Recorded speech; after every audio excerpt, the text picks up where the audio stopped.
Okay, our topic for today is factoring perfect square trinomial. In short, the PST. Now, how can we factor out a perfect square trinomial? First, we have to determine if the given is a PST. Okay? Kasi we cannot factor this if it is not a PST. Okay? So, how can we determine if it is a PST? So, it must satisfy the three conditions. The first is the first term a perfect square. Okay. So, yung unang tanong daw, dapat yung first term natin a perfect square. Now, when we say perfect square, okay, yung first term daw dapat may square root. Okay? So, the square root of x squared is x. Okay?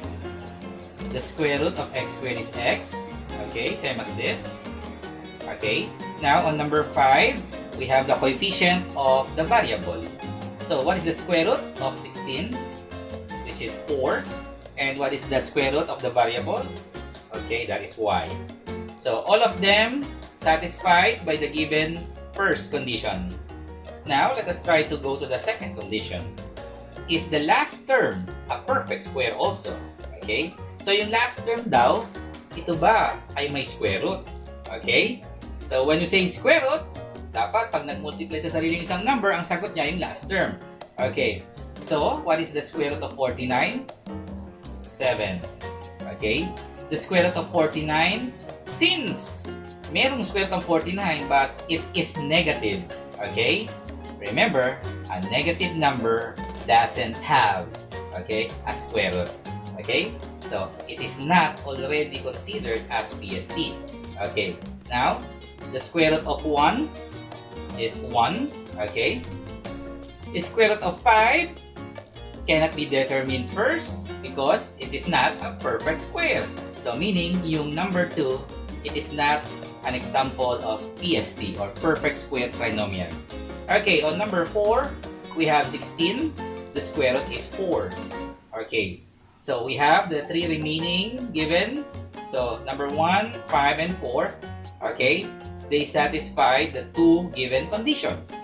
Now, let us try to go to the third condition. Okay, ang sabi daw on number 3 is the middle term twice the product of the square root of the first and last.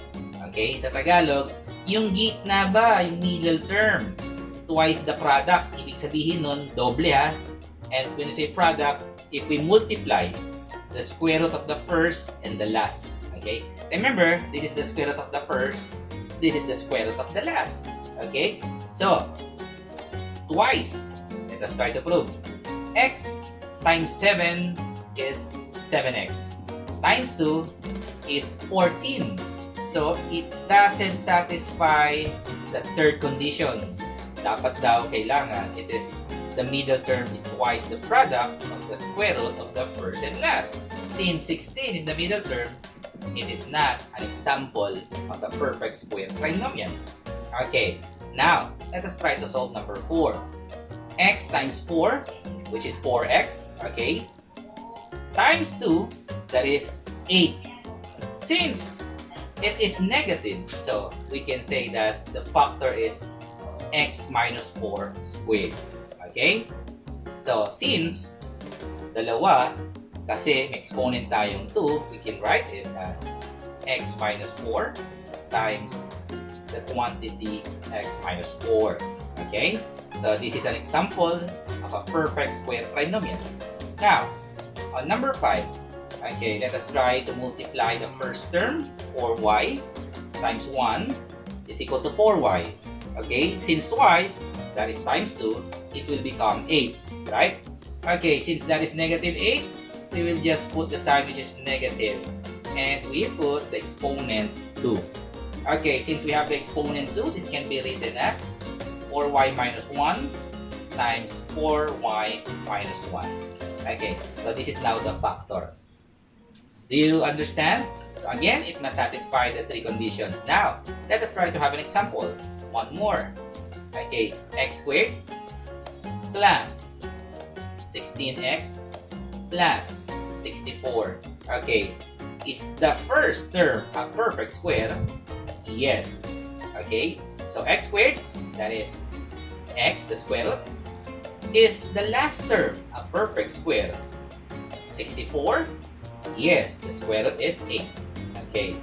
Is the middle term twice the product of the square root of the first and the second? Okay. X times 8, that is 8x. Since twice, we're going to multiply by 2. That is 16. So, tama nga naman, 16, right? So, since the middle term, the sign is positive, so we have quantity x plus 8 squared. So, we can rewrite this twice. Okay, so that is factoring a perfect square trinomial.